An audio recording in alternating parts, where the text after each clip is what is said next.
Messieurs, bonjour à toutes et à tous. Bienvenue dans Actu en 7, votre rendez-vous hebdomadaire du samedi. Aujourd'hui, Actu en 7 a le plaisir de recevoir sur ce plateau Abdourahmane Sow de la COSM 23. Bonjour et bienvenue, Monsieur Sow. Bonjour et merci, madame. Toujours avec nous sur ce plateau, Bassirou Ndiaye. Il est environnementaliste. Monsieur Ndiaye, bienvenue. Bonjour, Mamanda. Alors, sans plus tarder, nous allons démarrer avec, bien sûr, l'analyse, le commentaire de l'actualité de la semaine avec nos très chers invités. Nous allons parler politique, les législatives, bien sûr, avec la publication des listes en lice vers donc, ces élections législatives 2017. Nous allons parler environnement aussi, avec le projet de dépollution de la baie de Hann. Ce sera en fin d'émission. Alors, nous allons démarrer avec vous, Abdourahmane Sow, pour revenir sur ces législatives 2017 avec la publication des listes ce vendredi. Quelle lecture faire de ce marathon électoral? Alors, d'abord, merci, Mme Anta, d'avoir pensé à la COSM 23, effectivement, pour prendre part à ce débat très important portant sur les législatives. Alors, je profite de l'occasion pour dire tous mes hommages à la communauté musulmane en cette période de carême. Priez le bon Dieu de nous accorder beaucoup de grâce et d'accepter nos actes de dévotion. En ce mois béni de Ramadan. En ce mois béni. Et souhaiter la bienvenue, saluer mon co-débatteur, M. Ndiaye. Alors, nous en sommes arrivés là où, en tout cas, certains turiféraires attendaient effectivement les acteurs politiques. Il y a eu beaucoup d'appréhension, il y a beaucoup de craintes, il y a eu beaucoup d'orientations qui ont été déclinées par les uns et les autres. Mais en ce qui nous concerne, en tout cas au niveau de la COSM 23, on s'attendait à cette situation. Et je me rappelle à la date du 1er février, on avait fait un communiqué pour dire en tout cas notre avis par rapport effectivement aux orientations que devraient prendre les acteurs, au moins dans le cadre de ces élections, pour maximiser et rationaliser une certaine action, allant dans le sens en tout cas de créer des blocs en tout cas autour de certaines forces pour aller à ces jours. Malheureusement, nous nous sommes retrouvés avec un éclatement qui est là. Quelques petites grandes coalitions, selon des affinités historiques, n'est-ce pas? Les parcours et en tout cas, les affinités ont fait que des groupes sont retrouvés. Vous l'avez dit, vous vous attendiez à une telle situation. Qu'est-ce qui vous fait dire cela? Pourquoi vous dites que cette situation était prévisible avec cette pléthore de listes? Oui, parce qu'en fait, l'expérience nous a montré que, en tout cas, pour regrouper, en tout cas, dans le cadre d'une liste, on préconisait une liste unique de l'opposition. Mais il y avait des préalables qui étaient faussés en amont.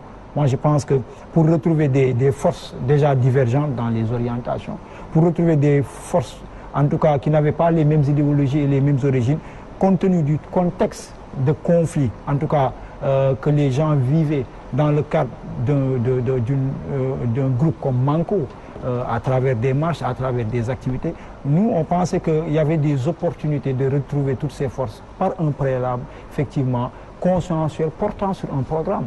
Un programme qu'il fallait discuter sur la base du consensus, qu'il fallait quand même porter ensemble. Ça allait permettre de regrouper toutes ces forces, peut-être dans un cadre pour avoir une liste, en tout cas pour minimiser toutes ces forces, en tout cas toutes ces coalitions qui se retrouvent aujourd'hui à 49 ou 50 organisations qui vont compétir, qui vont gréver les budgets, qui vont causer beaucoup de dépenses par rapport au trésor public, des choses qu'on pouvait épargner aux Sénégalais. Malheureusement, les acteurs politiques sont retournés à leur habitude. C'est des compétitions. Il y a des enjeux de positionnement qui ont prévalu effectivement sur en tout cas des positions de grandeur visionnaires pouvant permettre de créer des forces et puis peut-être aller vers des innovations, peut-être aller vers des réformes que nous attendons de la part effectivement de cette 13e législature. Voilà, alors Monsieur Ndiaye, vous partagez cet avis des intérêts personnels, des enjeux personnels qui sont mis en avant. Donc c'est ce qui explique une telle situation, cette pléthore de listes aux législatives 2017. Merci Mamanta. Je dis d'abord de saluer mon frère et ami M. Sow, Abdourahmane, et vous remercier de m'avoir invité. Donc, pour le Ramadan, Je dis massa à tous les Sénégalais, puis il fait excessivement chaud, il y a beaucoup d'embouteillages. Mais Dieu nous rendra grâce. Inch'Allah. Inch'Allah, voilà, on atteindra le bout du tunnel. Inch'Allah. Inch'Allah. Alors, pour revenir, sauter sur l'occasion et parler de politique, Oui. j'ai l'impression que j'ai en face de moi un professionnel. Mais moi, je dis qu'ils sont tous pareils. Hein. Ils sont tous pareils. C'est toujours des intérêts qu'ils mettent en avant. Parce que ça soit... Il n'y a que le parti, en tout cas au pouvoir, que je trouve raisonnable. L'opposition s'est réunie pendant des mois. Ils ont tympanisé les gens, ils ont raconté des... Pourtant, il y a eu des remous au sein de la coalition au pouvoir. Ces remous ne sont pas c'est moins grave. singulières. C'est moins grave. Ce n'est pas juste destiné à l'opposition. Quand l'opposition... non, le parti au pouvoir, il y a des remous parce que ça, c'est au moins... Moi, par rapport aux investitures, j'ai une lecture politique quand même.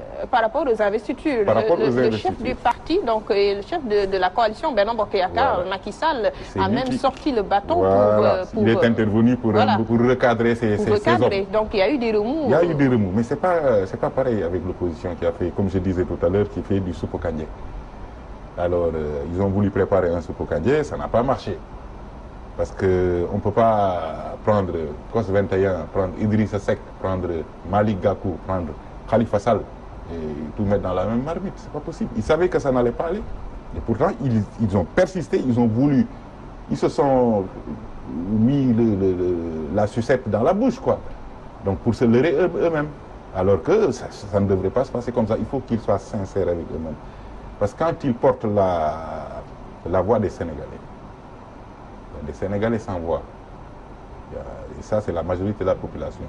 Des gens qui se lèvent pour dire, nous allons porter votre voix, nous allons nous battre, nous allons parler à votre nom. Donc il doit y avoir un consensus. Parce que même dans une maison, tout le monde ne peut pas être d'accord sur un même sujet. Il y a des gens qui sont d'accord, il y a d'autres qui sont amis, d'autres moins. Et en politique aussi, c'est comme ça. On ne peut pas être ami avec tout le monde parce que simplement on veut un poste, ou on veut de l'argent. Et c'est ça la politique au Sénégal, hein. Il n'y a pas de détour. Donc vous voulez dire que c'est la division au sein de l'opposition qui explique ces listes. Comment pouvez-vous concevoir qu'on ait 47 listes dans ce pays? 49, 47. Oui, j'ai écouté tout à l'heure les informations. Il y a un qui a retiré sa liste, qui a retiré, l'autre sa liste, il est venu lui-même, non, l'autre ne veut plus aller aux élections. Bon, donc il y a 40, disons, au moins 45 listes. 2 se sont retirés. Ouais. 2 se sont retirés. Ouais. Bon, écoutez, 45 listes, je pense que c'est 45 entités.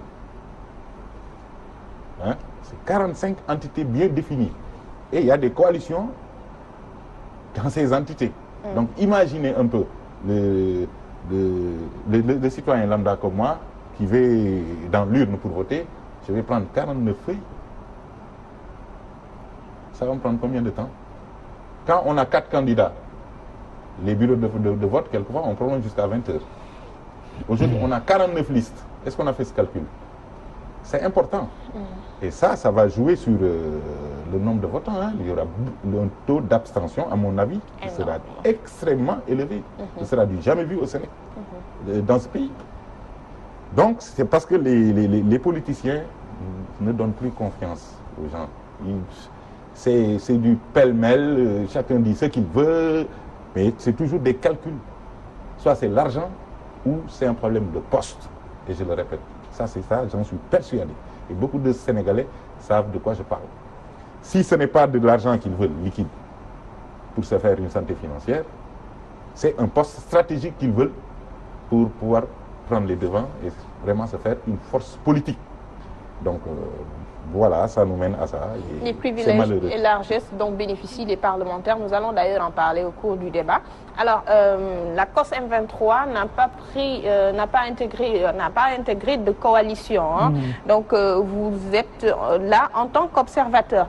Mais dites-nous, par rapport aux propositions, les programmes que devaient donc nous faire part ces coalitions, qu'est-ce qu'on peut dire? Est-ce que vous sentez des propositions concrètes ou bien est-ce qu'il y a déjà l'existant au niveau de l'hémicycle? Est-ce qu'il y a une alternative proposée par ces coalitions?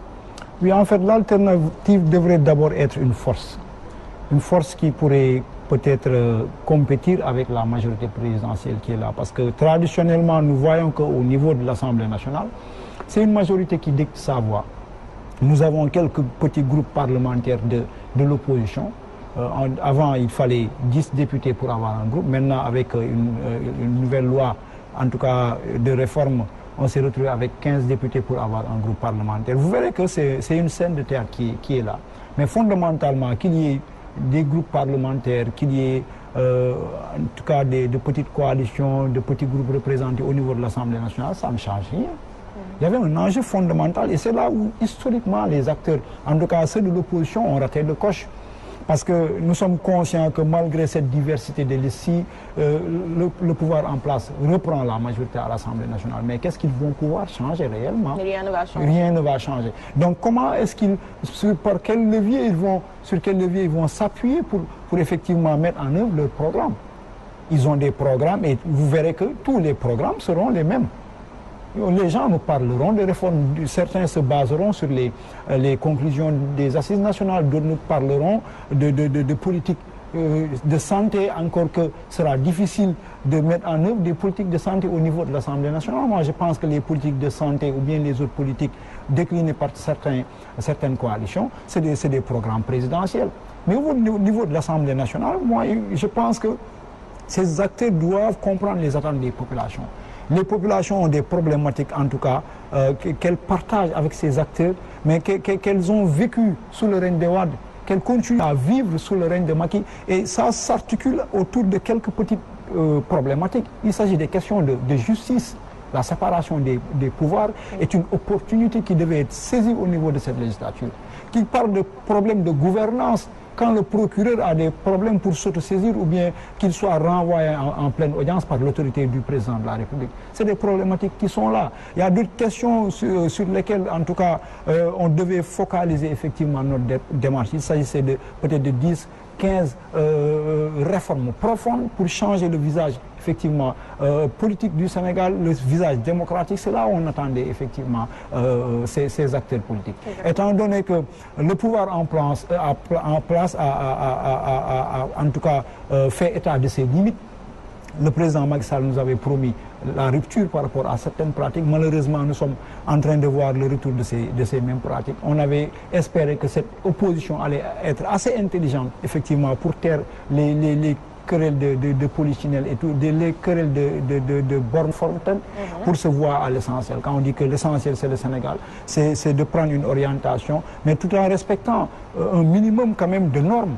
Si on prend l'exemple de la grande coalition Manko Tahaou Sénégal, mais en fait, qu'est-ce qui régissait ce compagnonnage? C'est un cadre hybride qui est là, qui n'y était désorganisé. Vous voyez quelqu'un... Mais la COS M23 faisait partie de cette coalition. Oui, quand c'était une coalition de lutte pour porter en tout cas des problématiques bien définies. La COS M23 a été la première à demander à ce que cette coalition soit transformée en coalition politique pour effectivement créer des réformes. On était partant. Mais encore aussi, on a été les premiers à dire que cette opposition ne réussira jamais à avoir une liste unique parce que tout simplement, il y avait des préalables qui étaient en tout cas mis sous le boisseau. C'est-à-dire que pour aller ensemble, il faut que les gens discutent du comment aller ensemble. Il faut que des objectifs soient déclinés. Il faut que, en tout cas, beaucoup de principes soient déclinés. Mais on a vu un Manko Tahaou Sénégal, coalition politique qui accueille des gens qui, après avoir qui ne sont pas entendus sur le nombre de députés accordés par le président de la République. Ils sont reçus par le camp. En même temps qu'ils sont reçus par le pouvoir, en même temps ils déclarent vouloir venir à Manko, ils sont en train de négocier. Mais on ne sait pas, en fait on ne s'est plus retrouvé dans ce que Manko voulait. On veut un programme de réforme qui puisse regrouper les forces que nous étions pour en tout cas amener une certaine balance au niveau de l'Assemblée nationale. C'est ce qui explique le retrait de la COS M23 non seulement, non seulement c'est un des motifs valables. On a dans le cadre de Manko, il n'y a pas de programme, il n'y a pas de forme organisationnelle. Les gens sont venus s'y retrouvent peut-être pour retrouver leur mandat. D'autres sont venus pour soutenir leurs enfants, d'autres sont... On ne sait pas, c'est le teubouille, ça ressemblait à rien du tout. On ne peut pas entrer dans un cadre où rien n'est défini au préalable. Nous, notre problématique, c'est vrai que les gens veulent être élus et tout ça, Sur le plan social, ça peut avoir des avantages. C'est très relatif aux yeux de la cause M23, qui est là depuis août 2012 à porter ce combat de réforme, qui a accompagné le parcours politique, en tout cas tout ce qui a été fait depuis 2012, on l'a vécu, on a pris part avec responsabilité à beaucoup d'épisodes de notre démocratie. Donc on ne se laissera pas emballer pour des postes ou bien par un suivisme. Nous étions dans ce cadre-là pour dire notre avis, pour être en tout cas concepteur d'un programme de réforme pour répondre aux problématiques de séparation de pouvoir, aux problématiques de bonne gouvernance, pour effectivement offrir des solutions par rapport à toutes ces problématiques que les populations sont en train de vivre sous le régime de Macky Sall, qui étaient dénoncées, en tout cas qui sont dénoncées par tous ces acteurs, mais en fin de compte, on a vu qu'il a été mis en avant des préoccupations crypto-personnelles. Donc la COS M23 n'a pas voulu accepter de se faire emballer dans une dynamique qui ne se donne pas d'orientation, qui n'est pas organisée, où rien n'est défini, il n'y a pas de programme clairement dit. Donc c'était un peu difficile. On a pris la responsabilité, en tout cas en ce qui concerne Manko. Et pour les autres organisations, on ne nous a pas invités à intégrer, et puis on s'est retenu quand même de demander à intégrer quelques organisations. On ne vous a pas invité, c'est pourquoi? Oui, quand on ne nous invite pas quelque part, on n'y va pas. Au niveau de Manko, il n'y avait pas l'opportunité de dire son avis, de travailler pour un programme. On n'accepte pas d'intégrer un cadre où, en tout cas, c'est un cadre où c'est les tenants du pouvoir de l'opposition qui décident. Ils se sont levés un beau jour pour dire que nous avons transformé. En tout cas, le groupe Manko en force électorale, on était d'accord. Si, par exemple, en amont, les gens avaient discuté sur ça. Si, par exemple, il y avait un programme décliné, s'il y avait un objectif, il y avait des stratégies mises en place, parce que pour que les gens aillent ensemble, il faut qu'ils partagent certaines valeurs et certaines visions. Tel n'a pas été le cas. On a constaté qu'on a voulu faire de Manko une force de soutien pour des individualités. Et nous ne sommes pas dans cette dynamique. Pour les autres forces qui sont là, qui prétendent être des troisième ou quatrième voies, nous n'avons pas été en contact, on n'a pas été invités, et puis c'est le cadet de nos soucis. L'essentiel, la COS M23 sera là dans le temps et continuera son action au profit des populations. Voilà, par rapport au programme proposé par les coalitions, M. Ndiaye, quelle lecture vous êtes déçu? Il n'y a pas d'alternative. Ce qu'on a toujours donc vécu avec l'Assemblée nationale, c'est ce qui risque de se répéter avec cette 13e législature? Oui, bon, je pense que la réponse vient d'elle-même. Après avoir écouté M. Sow, on se rend compte que même eux, ils n'ont pas de programme. Ils refusent de faire du suivisme. Il ne peut pas aller seul aux élections. Sûrement, il n'a pas les moyens financiers. Mais cela prouve nettement l'insuffisance des soi-disant leaders politiques qu'on a. Parce que moi, je ne crois pas qu'on doit être invité à participer au développement du pays. On doit systématiquement se lever quand on veut briguer le suffrage des Sénégalais. On doit systématiquement se lever et aller participer au développement du pays. Et non dire on n'a pas été conviés, c'est des leaders qui ont voulu, qui rencontrent l'autorité, le président de la République et qui reviennent à la table discuter. Ben, c'est ça. Mais je pense que M. Sow, avant, il était du camp présidentiel. C'est vous qui le dites? Ben, je ne sais pas. Non, il faut savoir. Il faut savoir. J'aimerais bien être éclairé. Il ne faut même pas penser. Il faut être sûr. Le M23. Qu'est-ce qui vous fait dire cela? Le M23 n'est pas une appartenance de qui que ce soit. Le M23, le 23 juin, les Sénégalais se sont levés systématiquement pour dire non au président Abdoulaye Wade. Donc, nous nous sommes tous retrouvés devant l'Assemblée nationale. Ben, des gens plus osés ont pris le nom pour porter ça. Donc vous manquez de courage? Non, attendez, j'arrive. Vous n'avez pas osé? Moi, je ne suis pas comme vous. Vous faites dans la politique politicienne. Moi, je vous ai dit, je suis un environnementaliste. Laissez-moi développer. Je suis un Sénégalais. Laissez-moi développer Laissez-moi. Non, je ne vous laisserai pas faire dans l'affirmation gratuite, mon cher. Je ne fais pas dans l'affirmation. Non, vous faites dans l'affirmation gratuite. Monsieur, vous allez répondre après, s'il vous plaît. En quoi disant? Vous dites que je fais de la politique politicienne. Sur quelle base? J'ai d'abord dit, est-ce que vous ne faisiez pas partie du camp présidentiel? Non, il faut avoir la certitude de vos propos. Parce que vous étiez avec Zahra Cham, et alors, qui est ministre conseiller aujourd'hui. Voilà, faut pas couper, il faut l'écouter. Voilà, vous allez donc, poursuivre, après il va vous répondre. Voilà, donc je disais que c'est pour ça qu'au départ j'ai dit les politiciens ils sont tous pareils. c'est des intérêts. Soit c'est pour un poste qu'ils se battent, soit c'est pour l'argent. Ça, c'est clair. Il y a deux choses en politique au Sénégal. Tu cherches l'argent pour te construire des immeubles, prendre de belles femmes. C'est ce que vous avez dit tout à l'heure. Oui, vous l'aviez dit, ça, mais bon, toujours et par je rapport confirme. au programme. Maintenant, par rapport au programme, ils n'ont pas de programme. Je n'ai pas vu de programme. Personne n'a présenté de programme. Ce qu'ils disent, ils sont là à contester. Moi, je conteste mieux que ce que j'ai à dire au président Macky Sall. Je n'ai pas besoin que M. Sow ou Khalifa Sall ou quelqu'un d'autre ou Omar Sarr le fasse à ma place. Chacun saura dire au moment opportun, parce que c'est à travers les urnes qu'on parle. Il faut arrêter ce discours. C'est à la limite mesquin. Nous avons nos cartes.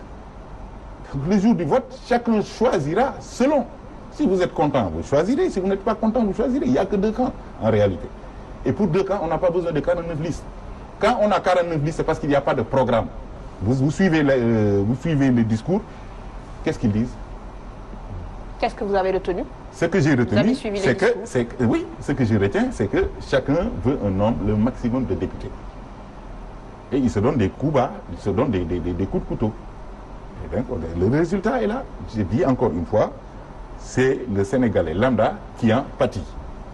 Si je prends COS 20 quoi? C'est la COS M23. COS M23. Commission stratégique du mouvement 23. Oui, mais commission stratégique du mouvement M23 et qui n'est pas d'accord avec le M23 originel. Parce qu'il y avait un M23 originel. Il ne faut pas revenir sur des questions. Non, je vais être édifié parce que quand même, on est en discussion politique. Ce n'est pas le sujet qu'on est en train d'évoquer. Je voudrais juste savoir. Parce que, non. Ce n'est pas le sujet qu'on est en train d'évoquer. Oui, d'accord, mais quand même, pour mieux orienter mon débat, il faut que je puisse quand même savoir. De manière brève. Oui, savoir si M. Sow.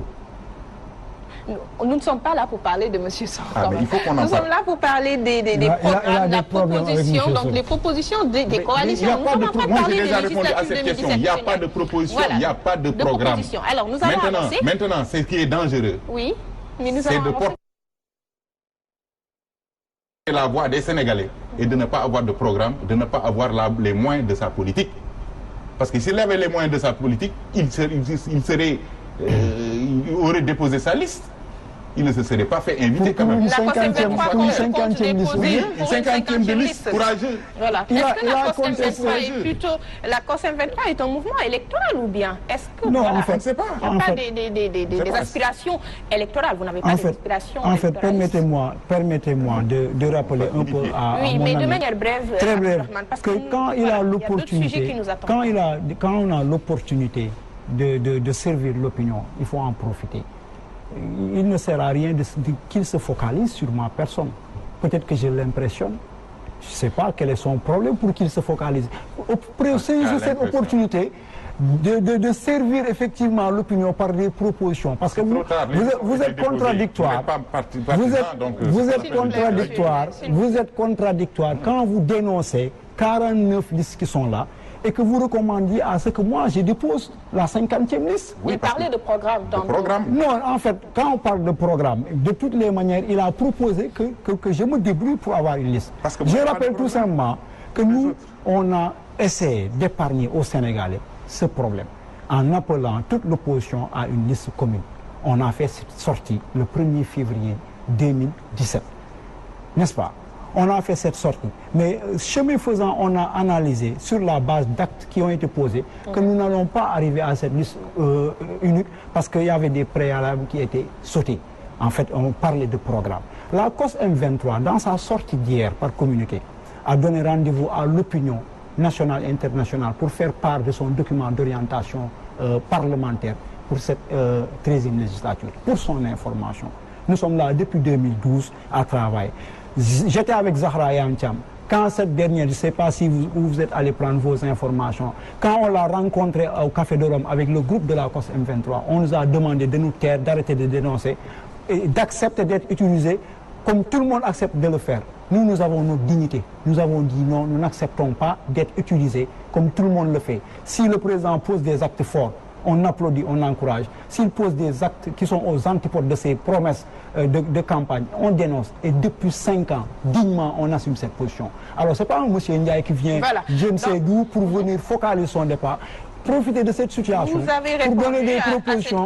Nous sommes dans un débat politique, il faut en profiter pour servir les populations. Voilà. Non, vous focalisez sur nous, parce que nous, ce travail-là, nous en sommes habitués depuis très longtemps. Je voudrais simplement ajouter une chose. Je dis que c'est dangereux de porter des noms comme ça, des noms fantômes, et de venir, on n'a même pas le courage d'aller se présenter aux élections pour dire. Et alors qu'on est tout le temps entre les radios à insulter les gens, à dire des... Nous allons avancer, nous allons avancer. Vous êtes en train de dire que l'État vous a demandé de vous taire. Monsieur Ndiaye, s'il vous plaît. Vous avez parlé tout à l'heure du document d'orientation. Vous perdez votre temps. Vous n'allez pas... Vous allez parler tout à l'heure. Après un sondage, je me rends compte que vraiment, il est trop bas pour Merci beaucoup. Vous avez parlé tout à l'heure de documents d'orientation parlementaire que vous allez publier. Dites-nous... Pour la 13e législature, il faut préciser. Pour cette 13e législature, dites-nous le profil idéal d'un député proche de son peuple. Donc on pourrait retrouver cela dans ce document que vous allez fournir. Mais bien sûr. Dites-nous, quelle est votre vision du député proche de son peuple? Le député proche de son peuple, c'est d'abord le député qui est élu par le peuple. Nous voyons que dans la tradition électorale sénégalaise, dans le code, la problématique de la liste nationale pose, en tout cas, fait défaut par rapport aux députés que nous attendons d'avoir. Parce que le député que nous sommes en train de voir au niveau en tout cas de toutes ces législatures, c'est un député qui est à la solde effectivement du pouvoir exécutif. Parce que tout simplement, c'est un député qui est redevable au secrétaire général de son parti. C'est un député qui est redevable en tout cas au président de la République, qui par exemple, soit c'est lui qui donne les moyens de campagne, ou bien c'est parce que c'est lui qui rédige effectivement une liste nationale et qui donne des... Est-ce que les députés de l'opposition sont là pour le peuple? Non, en fait, vous parlez de l'idéal, le député lui-même. Je dis que le député idéal, c'est le député qui par compétition est élu au niveau de son département par les populations. Ça, c'est un profil. Après l'élection. En tout cas, des caractéristiques du député que la COS M23 attend. C'est le député qui est élu par le peuple, mais non pas du député qui est élu par défaut parce que tout simplement imposé par un secrétaire général de parti ou bien imposé par le président de la République dans ses prérogatives de rédiger une liste. Ça, c'est d'un. Deux, sur la législature, en tout cas durant cette législature qu'on a vécue, sur 145 lois qui ont été votées, on a constaté qu'une seule proposition de loi qui a été faite. Et ça a été une vilaine proposition de loi, ça a été un recul démocratique. C'est cette proposition qui ramenait à 15 le nombre de députés pour avoir un groupe parlementaire, alors qu'on en avait 10 et que c'était un acquis avec le président Abdoulaye Wade. Pour vous dire qu'effectivement, au niveau de cette législature, nous avons constaté qu'effectivement, toutes les orientations partent de l'exécutif. C'est des projets de loi qui sont soumis à l'attention des députés et que, étant donné que nous avons une majorité parlementaire, c'est toujours, en tout cas, cette majorité mécanique-là qui décide effectivement des résultats qu'on voit, c'est-à-dire que c'est des lois qui passent. On prend l'exemple effectivement de l'acte 3 de la décentralisation qui a été bâclé en une demi-journée. Pour 96, on avait eu plus de 400 amendements. N'est-ce pas? On avait eu plus de 400 amendements. On a fait 7 mois à épiloguer effectivement sur l'acte 3 de la décentralisation. Mais pour celle de 2014, on a vu que ça a été bâclé en une demi-journée parce qu'il y a une majorité mécanique qui est là, qui décide de tout, sans pour autant effectivement faire usage de cette prérogative de représentant du peuple pour pouvoir exercer au nom du peuple, pour pouvoir en tout cas poser des actes au nom du peuple. Malheureusement, les députés, oui, malheureusement, les députés sont en tout cas les députés en tout cas de leur parti, de leur coalition et non des députés du peuple, parce que tout simplement, en général, avec cette liste nationale, c'est des députés qui sont votés et qui sont élus qui sont en tout cas retenus dans le cadre de leur parti et de leur coalition. Alors, si on avait des élections départementales, il y aura des compétitions ouvertes et peut-être que les populations auraient choisi les meilleurs programmes. Alors, il faudrait revoir le scrutin selon la COS M23. Dites-nous aussi, à quelle fin, donc, à quoi servira ce document d'orientation que vous comptez donc mettre c'est un document qu'on va partager avec tout le monde. Vous allez partager, mais est-ce que cela va changer quelque chose? Vous espérez que cela puisse changer quelque chose? On n'espère pas, mais c'est un devoir. C'est un devoir par rapport, en tout cas, à l'histoire, en tout cas l'histoire politique, effectivement. Depuis très longtemps, comme je vous l'ai dit, la COS M23 est engagée en tant qu'organisation sentinelle dans le vécu des Sénégalais. Pour ce rendez-vous très important, on a notre mot à dire. Nous n'avons pas 15 millions à emprunter, à voler ou à quémander quelque part. On a parlé d'ailleurs de financement occulte. On en parle dans voilà, aujourd'hui, pour certains, en tout cas en ce qui concerne la COS M23, nous n'avons pas 15 millions pour cautionner, effectivement, pour ces élections. Et même si on avait 15 millions, il ne faut pas obliger qu'il faut être cohérent et logique. Nous, on a été parmi les premiers à demander à ce qu'il y ait, en tout cas, le moins de listes possible. Donc si on avait 15 millions, ce ne serait pas pour aller dire que nous avons notre programme pour nous retrouver avec un député, 2 députés, 3 députés pour ne rien changer à l'Assemblée nationale. L'enjeu, c'était d'avoir une force qui est là, sur la base d'un programme, qui pourrait quand même tenir la dragée haute à ce qui se fait actuellement par le régime pour qu'on puisse amener des réformes. Donc si on avait 15 millions, on n'avait pas à les gaspiller pour aller déposer des questions, sachant que nous n'allons rien changer avec un député ou 2 députés. Voilà. Alors, je le disais tantôt, M. Ndiaye, le profil idéal du député proche de son peuple. Dites-nous, comment est-ce que vous voyez ce député idéal? Il n'y a pas de député idéal. Non, il ne peut pas y avoir. Parce que, vu la configuration quand même des mouvements et des partis politiques, une entité est dirigée par un homme qui est connu, qui porte la parole de la structure. Donc aujourd'hui, quand le président de la République ou une quelconque autorité religieuse ou je ne sais pas quoi veut s'adresser à cette entité, donc c'est la personne désignée qui va répondre. Si on vient ici pour s'adresser à Walfadjri, c'est le président Sidi Lamine Niasse qui reçoit, qui peut-être après peut déléguer. Donc dans les mouvements, les partis politiques, c'est toujours comme ça. Il y a un leader qui est là, qui porte la voix, qui est reconnu, qui organise les réunions, les rencontres, qui se déplace en groupe. Et c'est ce qui doit se répéter à l'Assemblée nationale. Mais à l'Assemblée, c'est comme ça. Il y a un président de groupe parlementaire. Oui. Et bien c'est lui qui dirige son groupe. Il se concerte, mais c'est lui qui dirige son groupe. Si vous prenez le camp de Macky Sall, on parlera de Moustapha Diakhaté. Si vous prenez le camp du PDS, on parlera aujourd'hui de Aïda Mbodj. Mais par rapport à l'adoption de certaines lois qui auraient arrangé peut-être le peuple... Ça, moi, je ne rentrerai pas dans ce jeu. Pourquoi? Je n'ai jamais été député. J'ai été conseiller municipal. Je sais... Mais vous êtes citoyen, vous pouvez donner votre... Je vais donner mon avis. C'est pour ça que j'ai dit j'ai été conseiller municipal. Je n'ai jamais été député. Je ne peux pas m'aventurer à vraiment parler de ce qui se passe à l'Assemblée nationale. Mais je sais, quand on prend le côté organisationnel, je pense que pour les textes, il y a des plénières qui se passent, où on doit mener le débat. Vraiment, chacun donne son avis. Dans les plénières, chacun donne son avis. C'est après avis de ceux qui décident, en tout cas ceux qui proposent, qu'on va sortir quelque chose de bon et à mettre sur la table et à faire voter. Je pense que c'est comme ça que ça se passe dans les collectivités locales, c'est comme ça que ça se passe. Et je pense qu'au niveau de l'Assemblée, c'est comme ça que ça se passe. Il y a des plénières, c'est inévitable. On ne peut pas sortir une loi comme ça sans qu'il y ait plénière.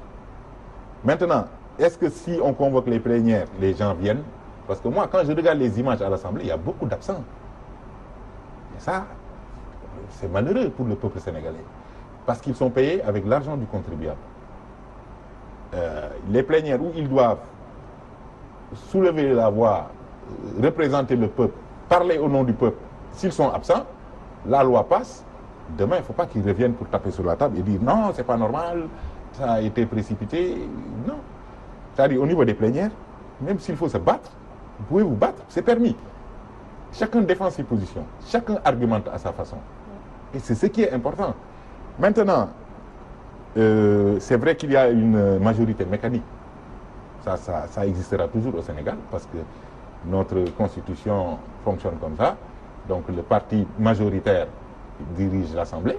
Et voilà, on a toujours eu, depuis les socialistes, on a toujours eu une assemblée mécanique. Une assemblée mécanique, une assemblée qui n'est pas proche de son peuple. L'assemblée n'est jamais proche de son peuple. Qui bénéficie de privilèges, de largesses, oui. qui ne vit pas au quotidien les difficultés, ce que vit le peuple sénégalais. Ils vivent ce que vit le peuple, parce que c'est des Sénégalais comme tout le monde. Seulement, ils n'ont pas assez de dignité. C'est là où le bas blesse. Ils vivent, s'ils sortent de l'Assemblée, ils font les embouteillages comme tout le monde. Ils ne prennent pas des hélicos, ils ne prennent pas le bateau. Ils font les embouteillages comme tout le monde. Vrai ou faux? Mais dans des conditions bien... Bien, non, d'accord. Ça, justement, je vais en venir. Ça, c'est les privilèges que nous, citoyens, avons mis à leur disposition. Avec le contribuable. Mais j'ai dit, nous, citoyens, nous avons mis ça à leur disposition. C'est nous qui payons le carburant. C'est nous qui payons les voitures climatisées. Donc, c'est nous qui avons mis ça à leur disposition.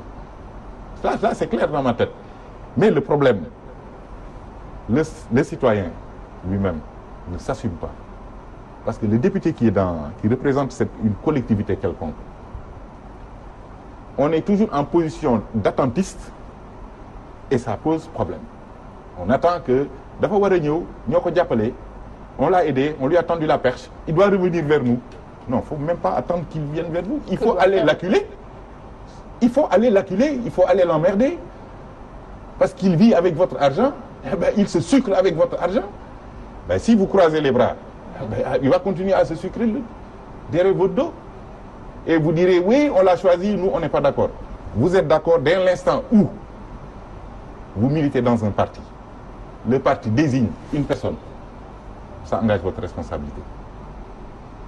Vous comprenez ce que je veux dire? Vous êtes dans une entité. On va vers des échéances. On ne peut pas choisir tout le monde. On choisit une personne dans cette entité. Il y a des gens qui sont contre, il y a des gens qui sont pour. Mais ça engage tout le monde. Qu'on soit d'accord ou pas, ça engage tout le monde. L'autre problème, c'est ceux qui ne font pas de la politique. Et qui ne se regroupent pas en force pour... même si on ne fait pas la politique, quand même, on doit être dans une association pour s'imprégner des problèmes. Parce que le député, si vous ne lui dites pas, il faut porter ce combat à l'Assemblée, il faut pousser la porte de ce côté, et lui, il va aller dans tous les sens. Parce qu'il est dans un parti aussi, il est manipulé. Parce que un président de la République reste le plus grand manipulateur. Parce qu'il a... Vous prenez au Sénégal, on est 15 millions. Le président, il fera tout pour manipuler les gens pour avoir son deuxième mandat. Ça, c'est légitime. À sa place, je l'aurais fait. À sa place, vous l'auriez fait. À sa place, M. Sow l'aurait fait. Mais c'est nous qui devons avoir la conscience, une bonne prise de conscience et savoir si ça en vaut la peine, quelles sont les conditions qu'il faut poser, où sont les problématiques, les priorités à mettre. Et comme ça, nous saurons évaluer la personne. Mais si on restera à faire de la politique alimentaire, on attend le billet pour la Mecque, on attend les sacs de riz, ben on attend voilà quoi, les enveloppes. Ben, écoute, il y a des choses que tu ne pourras jamais porter, il y a des combats que tu ne pourras jamais porter.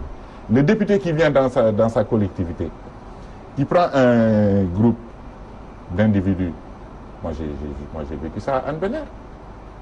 Je vais vous raconter une histoire. Non, de manière brève. Moi, j'ai vécu ça à Anne Belair, où nous avons notre député. Mais pour se faire sa propre santé, parce que les gens comme moi, on dérange, il a ce petit cours qu'il entretient, voilà. C'est malheureux, ces gens. Ils se retournent pour t'insulter, pour être grossier et tout. Donc, c'est une guéguerre permanente. Mais tu ne dois pas baisser les bras. Tu peux prendre du recul, mais tu ne baisses pas les bras. Parce que tu ne la laisseras jamais faire ce qu'elle veut faire dans cette collectivité. Il y aura toujours quelqu'un pour dire non, on en a assez, non, on n'est pas d'accord. Ce n'est pas à l'Assemblée qu'il faut dire non. C'est dans la localité qu'il faut dire non. Et non à l'Assemblée nationale. Nous allons avancer parce qu'on est en train de parler de deniers publics, de contribuables. On a noté l'investiture de Cheikh Oumar Anne. Il est le directeur général du COUD. Il a été investi comme tête de liste de Benno Bokk Yakaar à Podor. Pourtant, Cheikh Oumar Anne a été épinglé par un rapport de l'OFNAC. Ceci montre qu'il y a toujours l'impunité dans ce pays. Oui, en fait, c'est un des enjeux clés de cette législature, ce qu'on attend effectivement de ces députés, qu'ils nous votent des lois qui ne permettent plus effectivement à des gens de bénéficier de certains traitements, parce que tout simplement c'est des proches du président de la République. On l'a toujours dénoncé. On a vu par exemple que par ses prérogatives, en pleine enquête, le président de la République a démis Mme Nafi Ngom Keïta de ses fonctions. On a vu que, par exemple, peut-être par une enfreinte de certaines dispositions administratives, un de nos amis a été renvoyé, en l'occurrence M. Ousmane Sonko, parce qu'il a dénoncé certaines pratiques au niveau de l'administration. C'est ce que nous attendons effectivement de ces députés, des députés qui auront le courage effectivement la capacité de discernement pour effectivement encadrer l'action de l'exécutif, contrôler l'action de l'exécutif, parce que nous savons tous les notions qui sont là, nous savons les appréhender. Nous savons qu'effectivement la justice sénégalaise n'est pas libre. Nous savons que le système judiciaire, en tout cas, prête le flanc sur beaucoup d'aspects. Quand en pleine audience on renvoie un procureur, n'est-ce pas, quand le procureur s'autosaisit sur certains dossiers et pour d'autres il fait la mue, nous sommes obligés de constater effectivement qu'il y a un problème. Et pour tous ces problèmes-là, c'est ce que nous attendons effectivement. C'est là où on attendait les acteurs politiques. On l'a attendu sur cet aspect, le président de la République. On avait espéré, sortant effectivement de tous ces combats à l'obélisque et tout ça, tout ce qu'on a apporté avec lui. On avait cru qu'il aurait une assez bonne lecture pour savoir ce que nous attendons réellement de lui. Et c'est ce que nous attendons effectivement de ces Sénégalais, de ces acteurs politiques, qu'on ait un programme qui vienne quand même à l'encontre de toutes ces pratiques. Il y a des pratiques d'impunité, il y a de la malgouvernance, on parle du problème du pétrole, n'est-ce pas? Tout le monde fait la mue. Il y a des dossiers, des fois, qu'on dit sous le coup du président. Il y a beaucoup de pratiques qui peuvent être arrêtées par une forte législature. Des députés conscients de leur rôle, avec la capacité de discernement pour savoir, en tout cas, servir l'intérêt général. Pour nous, c'est les réformes que nous attendons. Parce que quelle que soit la force, les prérogatives du président de la République, avec un régime présidentiel, en tout cas, qui dicte sa loi, nous pensons qu'avec une force, en tout cas une majorité parlementaire, on aurait pu effectivement changer la donne, apporter des réformes très fortes qui allaient libérer la justice pour que l'impunité puisse disparaître.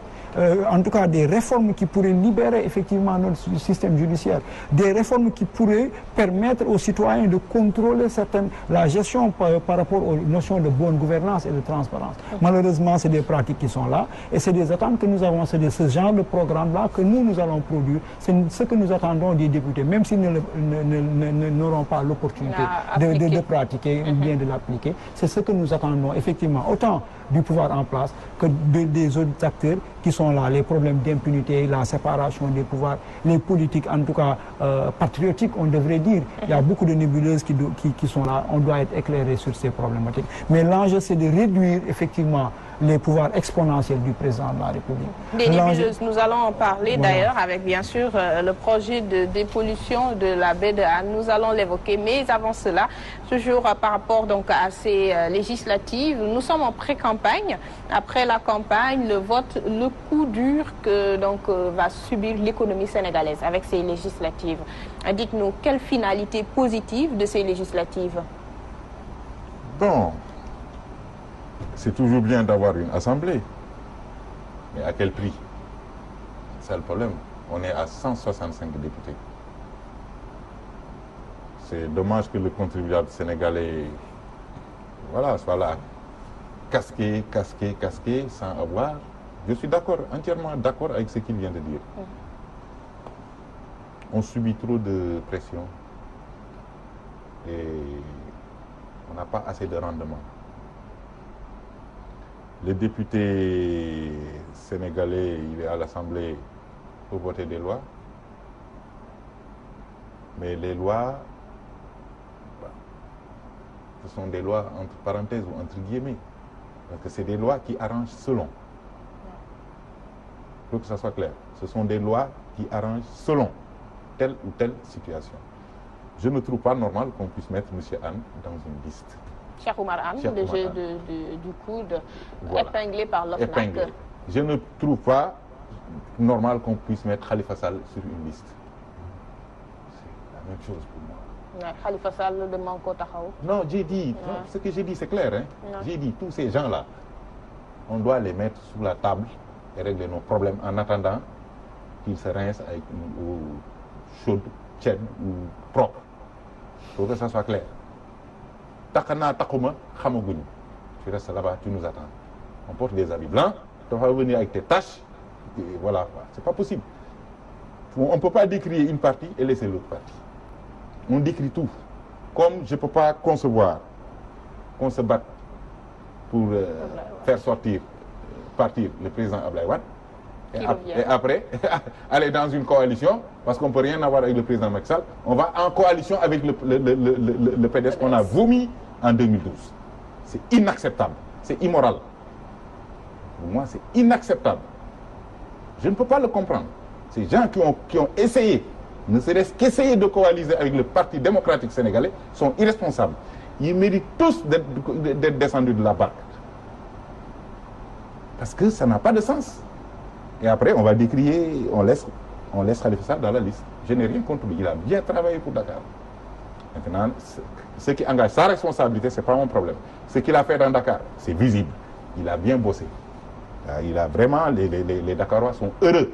Les réalisations que Khalifa Sall fait, le lait qu'il donne à nos enfants à l'école, ça c'est des actes nobles. Maintenant, si sa responsabilité est engagée dans une quelconque gestion, il n'a qu'à assumer ça lui. Mais c'est pas normal qu'on mette Khalifa Sall dans une liste. C'est pas normal qu'on mette le président Abdoulaye Wade, l'ancien président Abdoulaye Wade, dans une liste à 92 ans, quelqu'un qui ne peut plus marcher, qui parle à peine. Si vous lui enlevez ses dentiers, il ne parlera plus. Il faut que ça soit clair. Qu'on mette M. Anne ou le directeur de la Poste, tous ces gens, ils ont été épinglés. On doit les mettre au mouf. Ils doivent être jugés. Parce qu'ils gèrent l'argent du contribuable. Ils n'ont hérité de rien. C'est des fils de paysans. Hein? Ils n'ont rien eu. Djangomolen et Dakar, ils sont venus.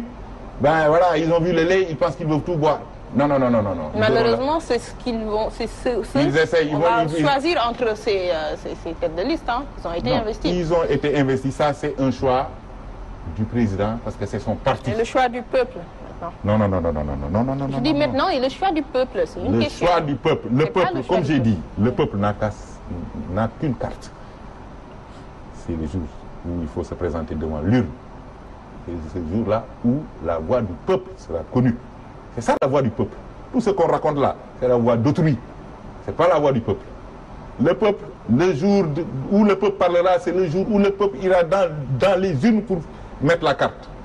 Pour dire je vote pour ou je vote pas pour. Le choix ne sera pas difficile si on nous propose ce dont vous venez de citer. C'est ce que j'ai dit. Avec 40, est-ce qu'on aura avec les exemples que vous venez de citer, les Khalifa Sall, les Cheikh Oumar Anne. Oui, mais tout ça, on devait les mettre dans un même panier. On devait les mettre dans un même panier. Je n'ai rien, individuellement, personnellement, je n'ai rien contre. Je ne les connais pas personnellement.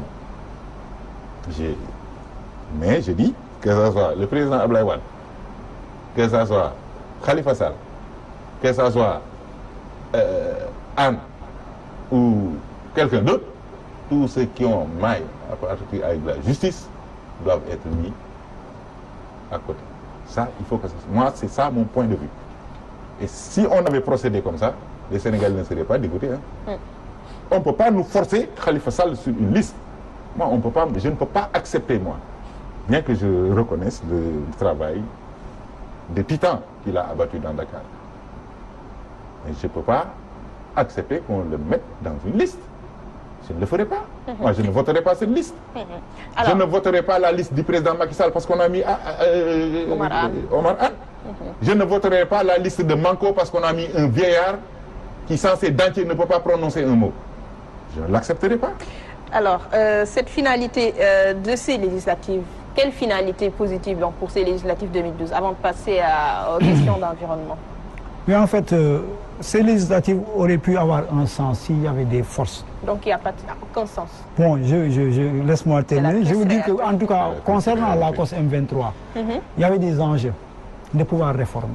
Si on ne réforme pas, ce sera en tout cas les mêmes pratiques qui vont revenir. Nous allons nous retrouver peut-être avec le pouvoir en place majoritaire qui va continuer à gérer avec des projets de loi et non des propositions de loi. Donc il n'y aura pas de changement majeur. Donc l'enjeu pour nous, c'était cette intelligence de trouver des forces qui vont pouvoir faire face à certaines pratiques pour amener des réformes profondes. peut-être inspiré du travail de la CNRI. Parce que les problèmes de régime présidentiel que nous avons aujourd'hui, qui permettent au président de dicter sa loi, qui permettent au président de décider des dossiers qui doivent être instruits ou pas, qui permettent beaucoup de dérives. Et toutes ces questions ont été réglées d'abord par les assises et ensuite peaufinées, policées même par la CNRI. On a dépensé plus de 600 millions de francs CFA pour permettre à Mbow et autres de faire ce travail. Ils l'ont bien fait. Et vous verrez que tous ces leaders, ces acteurs qui sont en compétition connaissent effectivement le contenu de ces réformes. Mais vous ne les verrez jamais promouvoir dans leur programme des dispositions qui réduiraient peut-être les pouvoirs du président de la République. Alors que c'est ça l'enjeu des législatives qui nous permettent de voir qu'un président de la République ne peut plus protéger quelqu'un parce que c'est son frère, que personne ne peut plus avoir la main mise sur nos biens publics. On prend l'exemple du pétrole et sous le protectorat effectivement de ton frère de président ou bien d'un système qui est là, où toutes les décisions sont concentrées au niveau d'un groupe complaisant en tout cas dans les faits et dans les objectifs.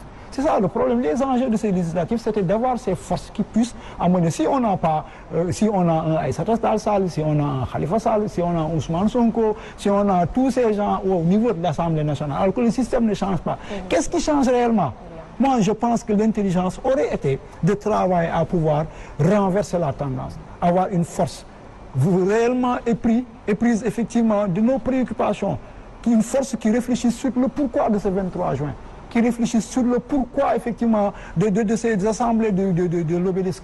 Macky Sall à nos côtés ont dénoncé toutes ces pratiques que Macky Sall est en train de reproduire aujourd'hui. Donc moi je pense que la grandeur aurait été des leaders qui réfléchissent en amont, qui, quand M. Idrissa Seck dit qu'ils ont oublié leur personne, c'est à demi-mesure. Réellement s'oublier, c'était de s'en ouvrir à des consensus, c'est d'avoir un programme, c'est d'avoir une démarche cohérente pour venir à bout effectivement de ces pratiques. Au niveau de la COS M23, on n'a aucun problème contre le président Macky Sall. Il y en a qui disent qu'il en veut à sa personne. Nous, ce n'est pas notre problème. Nous, notre problème, c'est des réformes qui puissent libérer notre justice, qui puissent changer le mode de désignation de nos députés pour que, effectivement, un député soit l'émanation de la volonté populaire, pour que certaines pratiques d'abus, de malgouvernance, de malgestion puissent disparaître effectivement de notre espace public. C'est ça notre préoccupation. Et nous savons que ce ne sera pas l'œuvre d'un Ousmane Sonko avec 5 ou 10 députés. Ça ne sera pas l'œuvre d'oser rêver jusqu'à pouvoir avoir une majorité qui revienne sur ces pratiques. Voilà, donc pour tous ces groupes, pour toutes ces prétentions, si vous n'avez pas la majorité, si vous n'avez pas un programme qui répond effectivement à nos aspirations, nous aurons demain la même Assemblée nationale. Voilà, nous allons avancer avec bien sûr... Juste un mot. Oui. Le Sénégalais vit de sensationnel, surtout en politique. Prenez le cas de Sonko. C'est une histoire de vedettariat, ce n'est même pas une histoire de politicien. Le Sénégalais et la presse sénégalaise surtout. Oui, la presse, on peut en revenir après. Mais je veux dire, le Sénégalais lambda. Sonko, ce n'est pas une histoire de... Sonko n'est pas un homme... Mais la presse est... Non, c'est juste pour vous répondre, la presse est le reflet de la société quand même. Oui. Voilà, donc lorsque vous parlez de la société, c'est normal qu'on pense à la presse comme ça. C'est la presse qui relaie. Voilà, c'est la presse qui relaie. Alors ça revient au même. Mais je veux dire, si vous prenez Ousmane Sonko, mais c'est la presse qui fait et qui défait. C'est ça aussi. La presse qui fait et qui défait. Si vous prenez le cas de Ousmane Sonko, il ne connaît rien en politique. Absolument rien. Bon, nous n'allons pas attendez, non, c'est juste Sonko, non, c'est une parenthèse. Il faut qu'on parle quand même. Rapidement. Ousmane Sonko n'a jamais fait de politique. Il a eu des problèmes, il est rentré il est venu dans le champ politique. Ousmane Sonko, c'est plus une vedette. Il a fait la politique avant d'avoir des problèmes. Ousmane Sonko... Permettez-moi, M. Ndiaye, des fois aussi, il faut avoir la certitude de ses avances. Vie de vedettariat. Il a fait la politique avant d'avoir des problèmes. Vous savez... Il faut quand même se respecter par la certitude des propos tenus. Ce que je veux dire, j'attire votre attention. Vous faites face à l'opinion. Laissez-moi terminer. Non, je me permets.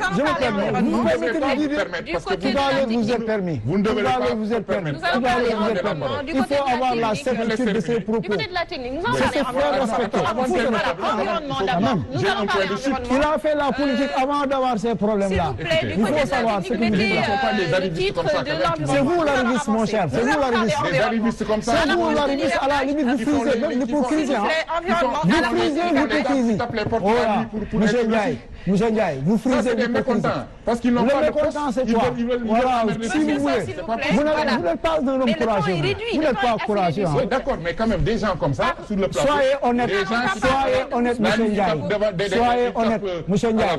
Monsieur Ndiaye, soyez honnête. Et le jour, il met des chemises blanches pour dire je suis. Parce que le cœur est blanc. Parce que le cœur est blanc. Soyez honnête.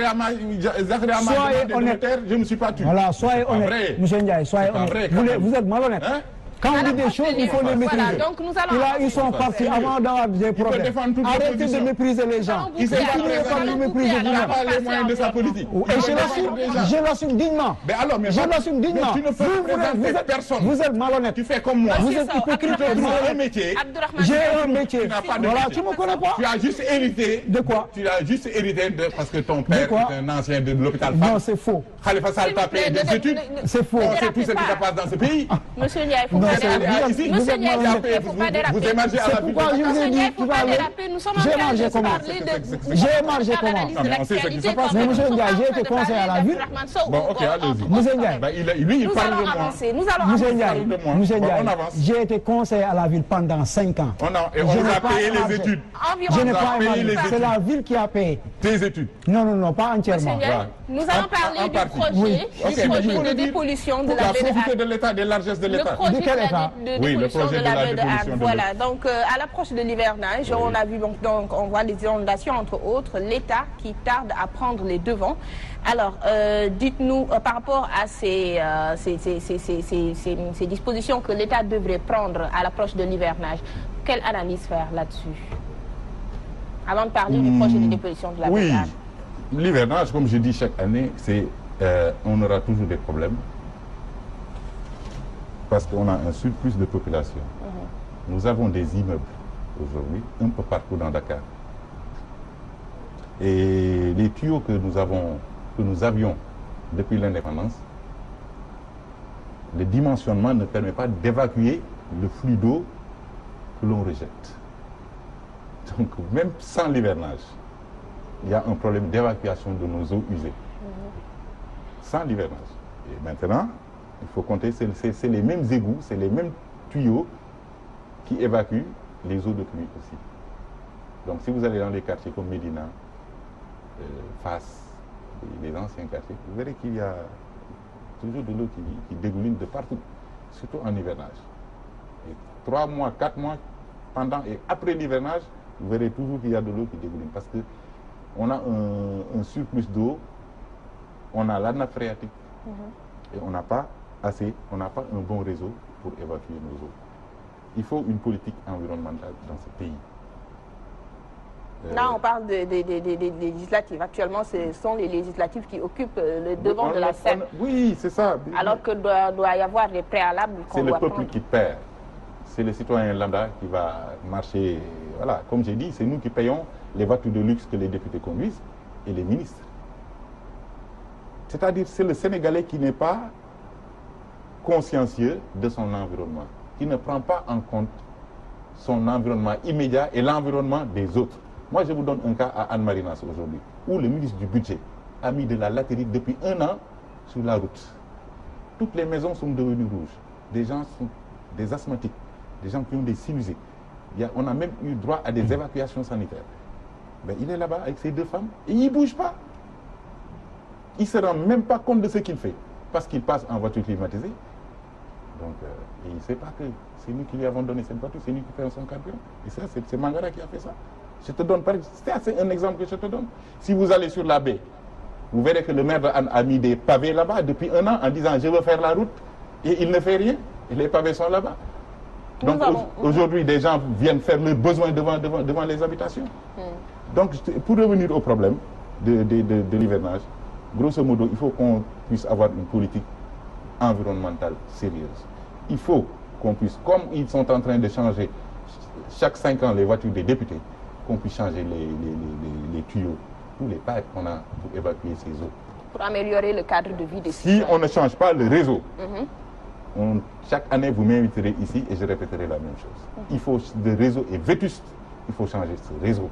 On ne peut pas mettre des trucs des diamètres 100 pour des villas, voilà, petit standing et tout. Des gens nantis qui ont acheté des maisons viennent y mettre R+10. Il y a 10 personnes de plus qui vont vivre dans cet immeuble avec leur famille. Alors, nous allons avancer, bien sûr, avec vous, Abdourahmane Sow, toujours par rapport à cette question, la période hivernale qui approche. Donc, l'État qui ne prend pas les devants actuellement, on parle de législative, politique, alors qu'il y a l'hivernage qui s'annonce, doit y avoir des préalables qui doivent être prises. Oui, normalement, je pense que, comme d'habitude, ou bien normalement, il y a une politique de prévention par rapport à, effectivement, à l'arrivée de l'hivernage. Et notamment, normalement, avec l'ONAS, il y a un programme qui doit être mis en œuvre pour effectivement, en tout cas, prémunir les populations des problématiques qu'elles vivent souvent en période d'hivernage.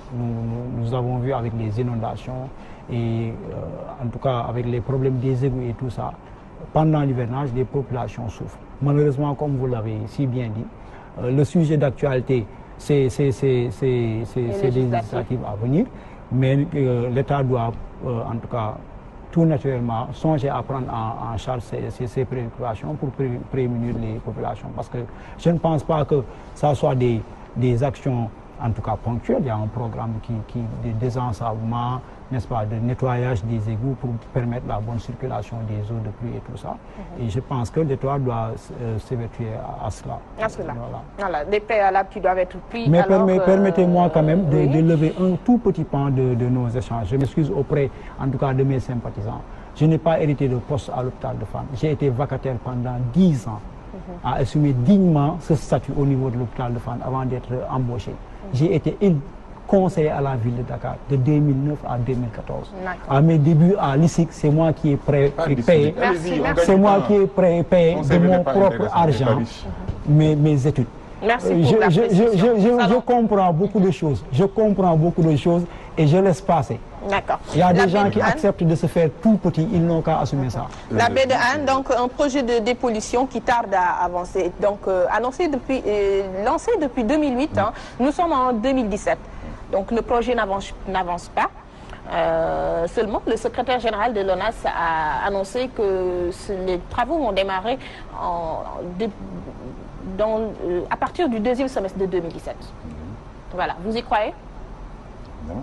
Pourquoi? Je ne peux pas y croire, c'est les gens qui ne disent pas la vérité. Il faut qu'ils disent la vérité aux Sénégalais. On a eu 33 milliards, 45 millions d'euros mis à disposition depuis 2008 par l'AFD, l'Agence française de développement, et la Banque européenne d'investissement. Donc, aujourd'hui, je vais sauter les autres étapes pour venir aujourd'hui.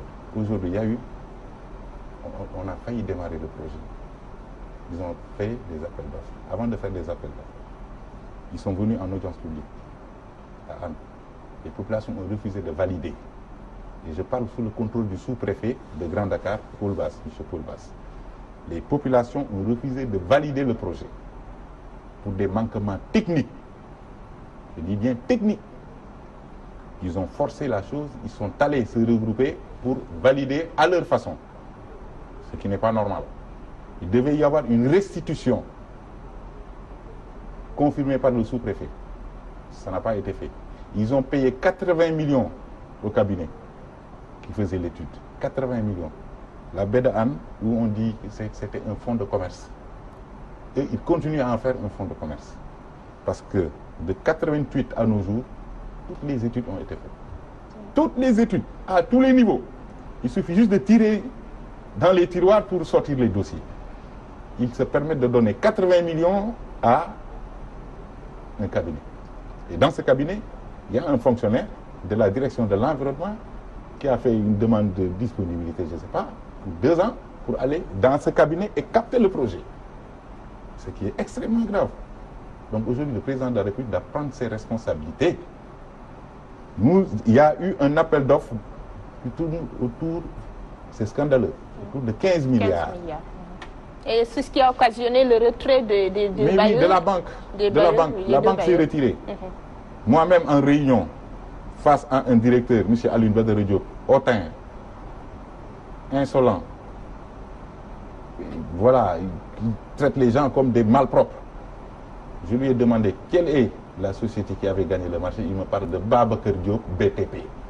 Mais Babacar Diop BTP, on ne le connaît pas ici dans ce Sénégal, avec une expertise avérée. Dans ce projet, il y a une partie où les travaux se font en mer. C'est-à-dire l'intercepteur fait 13 km, mais les rejets en mer, c'est sur 3 km derrière Gorée. Comment tu peux prendre un Babacar Diop pour lui donner un marché comme ça? Alors là, on ne va pas personnaliser la question. Non, mais je ne personnalise pas. Ce que je vous dis, c'est des faits avérés. Les conséquences, donc un projet annoncé depuis 2008 qui n'arrive toujours pas à démarrer, les conséquences avec donc que subit la population, parce que là, c'est le rejet des eaux usées, donc des produits bruts, des industries qui sont au niveau de Hann. Oui. Ça, on en a assez parlé. Les oui, mais revenez là-dessus parce que c'est important quand même. Oui, nous avions 80% des industries du Sénégal et ils faisaient des rejets. Les effluents étaient rejetés directement, sont toujours rejetés directement en mer. Nous avions le vidoir des fosses septiques où les voitures de vidange déversaient. Ça, c'était à Hann, où la mairie gagnait 100 francs par mètre cube. Vous vous rendez compte? La mairie accepte qu'on lui déverse des eaux usées pour gagner 100 francs par mètre cube. Donc, je veux dire, c'est une zone confinée où on retrouve tous les dangers. C'est devenu un problème de santé publique. Et j'insiste, c'est devenu un problème de santé publique. Nous avons le canal 6 qui déverse au moins 70 000 mètres cubes d'eau usée, d'effluents et autres. Nous avons le canal du front de terre à côté du quai de pêche, qu'on doit d'ailleurs fermer, parce que ce quai de pêche doit être fermé, je l'ai dit ici. Le quai de pêche de Hann doit être fermé pour des raisons de santé.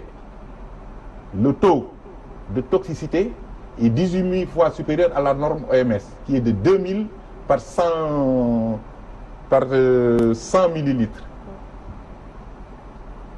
Vous voyez? Et là, ils sont à 18 000. Donc ce quai de pêche doit être fermé. Il y a un problème de santé publique qui se pose. Si on ne le fait pas, parce qu'ils pensent qu'il n'y a que les gens de Hann qui mangent ce poisson, mais tout le monde vient acheter le poisson à Hann. C'est le seul quai de pêche qui vend du poisson le matin. Quand tu veux manger un bon thieboudienne avec du poisson frais, il faut venir à Hann le matin. Ce n'est pas à Saint-Louis, ce n'est pas à Kayar, ce n'est pas à Yoff, ce n'est nulle part ailleurs. Donc aujourd'hui, l'État doit prendre ses responsabilités. Il y a un problème de santé publique. L'État doit traduire d'abord, faire démissionner le DG de l'ONAS. Il n'a qu'à quitter sa poste. Il n'est pas en odeur de sainteté avec les bailleurs, il n'est pas en odeur de sainteté avec les populations. Donc il est seul contre tout le monde. On ne peut pas mettre un ministre qui va à Matforce chercher son boy, parce qu'il travaille à Matforce, il l'amène pour lui confier l'assainissement du Sénégal. C'est pas normal. Voilà, votre point de vue par rapport donc, à ce projet de baie de Hann, si vous l'avez suivi dans les médias. Voilà, votre point de vue, parce que là, le temps est réduit. Ce qu'on peut retenir généralement par rapport effectivement à la pollution de la baie et l'urgence effectivement de sa réhabilitation, c'est des problématiques de santé publique qui sont récurrentes.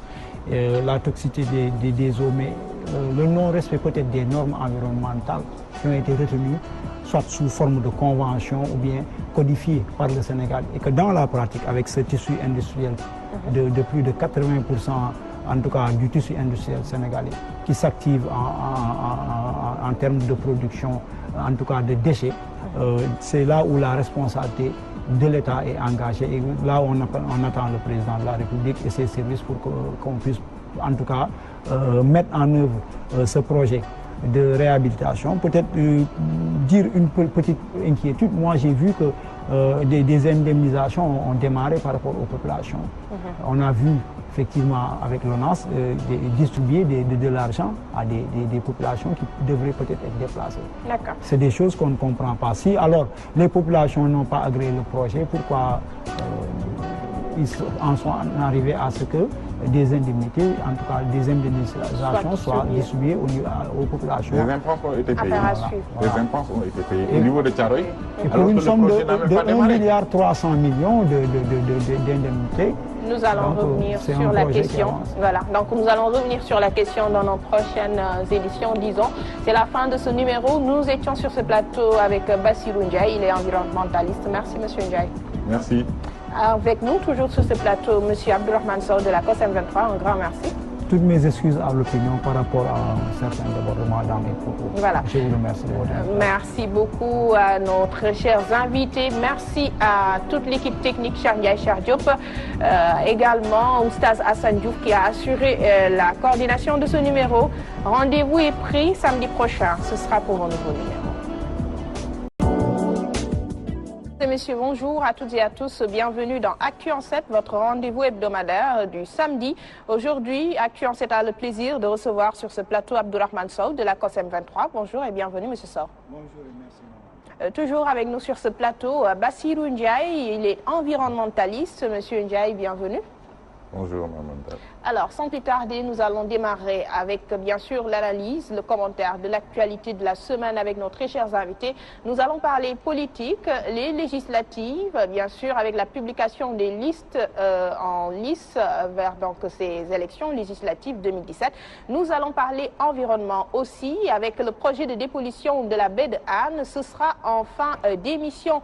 Alors, nous allons démarrer avec vous, Abdourahmane Sow, pour revenir sur ces législatives 2017 avec la publication des listes ce vendredi. Quelle lecture faire de ce marathon électoral? Alors, d'abord, merci Mme Anta d'avoir pensé à la COS-M23 effectivement pour prendre part à ce débat très important portant sur les législatives. Alors, je profite de l'occasion pour dire tous mes hommages à la communauté musulmane en cette période de carême. Priez le bon Dieu de nous accorder beaucoup de grâce et d'accepter nos actes de dévotion. En ce mois béni de Ramadan. En ce mois béni. Et souhaiter la bienvenue, saluer mon co-débatteur, M. Ndiaye. Alors, nous en sommes arrivés là où, en tout cas, certains turiféraires attendaient effectivement les acteurs politiques. Il y a eu beaucoup d'appréhension, il y a beaucoup de craintes, il y a eu beaucoup d'orientations qui ont été déclinées par les uns et les autres. Mais en ce qui nous concerne, en tout cas au niveau de la COS-M23, on s'attendait à cette situation. Et je me rappelle, à la date du 1er février, on avait fait un communiqué pour dire en tout cas notre avis par rapport effectivement aux orientations que devraient prendre les acteurs, au moins dans le cadre de ces élections, pour maximiser et rationaliser une certaine action, allant dans le sens, en tout cas, de créer des blocs en tout cas autour de certaines forces pour aller à ces joutes. Malheureusement, nous sommes retrouvés avec un éclatement qui est là. Quelques petites grandes coalitions, selon des affinités historiques, n'est-ce pas? Les parcours et en tout cas, les affinités ont fait que des groupes sont retrouvés. Vous l'avez dit, vous vous attendiez à une telle situation. Qu'est-ce qui vous fait dire cela? Pourquoi vous dites que cette situation était prévisible avec cette pléthore de listes? Oui, parce qu'en fait, l'expérience nous a montré que, en tout cas, pour regrouper, en tout cas, dans le cadre d'une liste, on préconisait une liste unique de l'opposition. Mais il y avait des préalables qui étaient faussés en amont. Moi, je pense que pour retrouver des forces déjà divergentes dans les orientations, pour retrouver des forces, en tout cas, qui n'avaient pas les mêmes idéologies et les mêmes origines, compte tenu du contexte de conflit, en tout cas, que les gens vivaient dans le cadre d'un groupe comme Manko, à travers des marches, à travers des activités, nous, on pensait qu'il y avait des opportunités de retrouver toutes ces forces par un préalable, effectivement, consensuel, portant sur un programme. Un programme qu'il fallait discuter sur la base du consensus, qu'il fallait quand même porter ensemble. Ça allait permettre de regrouper toutes ces forces, peut-être dans un cadre pour avoir une liste, en tout cas pour minimiser toutes ces forces, en tout cas toutes ces coalitions qui se retrouvent aujourd'hui à 49 ou 50 organisations qui vont compétir, qui vont gréver les budgets, qui vont causer beaucoup de dépenses par rapport au trésor public, des choses qu'on pouvait épargner aux Sénégalais. Malheureusement, les acteurs politiques sont retournés à leur habitude. C'est des compétitions. Il y a des enjeux de positionnement qui ont prévalu effectivement sur en tout cas des positions de grandeur, visionnaire, pouvant permettre de créer des forces et puis peut-être aller vers des innovations, peut-être aller vers des réformes que nous attendons de la part effectivement de cette 13e législature. Voilà, alors Monsieur Ndiaye, vous partagez cet avis des intérêts personnels, des enjeux personnels qui sont mis en avant. Donc c'est ce qui explique une telle situation, cette pléthore de listes aux législatives 2017.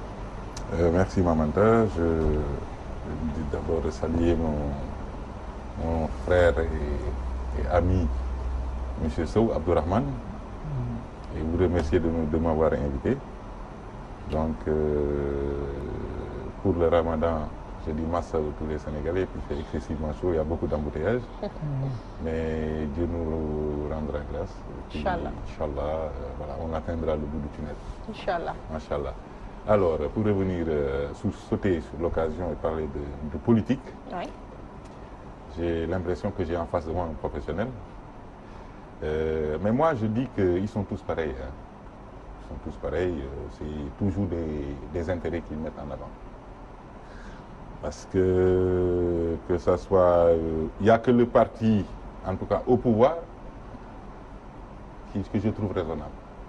L'opposition s'est réunie pendant des mois, ils ont tympanisé les gens, ils ont raconté des... Pourtant, il y a eu des remous au sein de la coalition au pouvoir. Ces remous ne sont pas singulières. C'est moins grave. Ce n'est pas juste destiné à l'opposition. Quand l'opposition... non, le parti au pouvoir, il y a des remous parce que ça, c'est au moins... Moi, j'ai une lecture politique quand même. Par rapport aux investitures, le chef du parti, donc le chef de la coalition, Benno Bokk Yakaar, voilà. Macky Sall, a même sorti le bâton voilà. pour... Il est intervenu pour recadrer ces hommes. Donc il y a eu des remous. Il y a eu des remous, mais c'est pas pareil avec l'opposition qui a fait, comme je disais tout à l'heure, qui fait du soupe au kandji. Alors, ils ont voulu préparer un soupe au kandji, ça n'a pas marché. Parce qu'on ne peut pas prendre COS 21, prendre Idrissa Seck, prendre Malick Gakou, prendre Khalifa Sall et tout mettre dans la même marmite. C'est pas possible. Ils savaient que ça n'allait pas aller. Et pourtant, ils ont persisté, ils ont voulu. Ils se sont mis la sucette dans la bouche, quoi. Donc pour se leurrer eux-mêmes. Alors que ça ne devrait pas se passer comme ça. Il faut qu'ils soient sincères avec eux-mêmes. Parce que quand ils portent la voix des Sénégalais, les Sénégalais sans voix. Et ça, c'est la majorité de la population. Des gens qui se lèvent pour dire, nous allons porter votre voix, nous allons nous battre, nous allons parler à votre nom. Donc il doit y avoir un consensus, parce que même dans une maison, tout le monde ne peut pas être d'accord sur un même sujet. Il y a des gens qui sont d'accord, il y a d'autres qui sont amis, d'autres moins. Et en politique aussi, c'est comme ça. On ne peut pas être ami avec tout le monde, parce que simplement, on veut un poste, où on veut de l'argent. Et c'est ça la politique au Sénégal, hein. Il n'y a pas de détour. Donc vous voulez dire que c'est la division au sein de l'opposition qui explique ces listes. Comment pouvez-vous concevoir qu'on ait 47 listes dans ce pays? 49, 47. Oui, j'ai écouté tout à l'heure les informations. Il y a un qui a retourné sa liste, qui a retiré, l'autre sa liste, il est venu lui-même, non, l'autre ne veut plus aller aux élections. Bon, donc il y a 40, disons au moins 45 listes. 2 se sont retirés. Ouais. 2 se sont retirés. Ouais. Bon, écoutez, 45 listes, je pense que c'est 45 entités. Hein? C'est 45 entités bien définies. Et il y a des coalitions dans ces entités. Donc imaginez un peu le citoyen lambda comme moi qui va dans l'urne pour voter, je vais prendre 49 feuilles. Ça va me prendre combien de temps? Quand on a 4 candidats, les bureaux de vote, quelquefois, on prolonge jusqu'à 20 heures. Aujourd'hui, on a 49 listes. Est-ce qu'on a fait ce calcul? C'est important. Et ça va jouer sur le nombre de votants. Hein. Il y aura un taux d'abstention, à mon avis, qui sera extrêmement élevé. Ce sera du jamais vu au Sénégal, dans ce pays. Donc, c'est parce que les politiciens ne donnent plus confiance aux gens. C'est du pêle-mêle, chacun dit ce qu'il veut, mais c'est toujours des calculs. Soit c'est l'argent, ou c'est un problème de poste. Et je le répète, ça c'est ça, j'en suis persuadé. Et beaucoup de Sénégalais savent de quoi je parle. Si ce n'est pas de l'argent qu'ils veulent liquide pour se faire une santé financière, c'est un poste stratégique qu'ils veulent pour pouvoir prendre les devants et vraiment se faire une force politique. Donc voilà, ça nous mène à ça. Les privilèges et largesses dont bénéficient les parlementaires, nous allons d'ailleurs en parler au cours du débat. Alors, la COS M23 n'a pas intégré de coalition. Hein. Donc, vous êtes là en tant qu'observateur. Mais dites-nous, par rapport aux propositions, les programmes que devaient donc nous faire part ces coalitions, qu'est-ce qu'on peut dire? Est-ce que vous sentez des propositions concrètes ou bien est-ce qu'il y a déjà l'existant au niveau de l'hémicycle? Est-ce qu'il y a une alternative proposée par ces coalitions?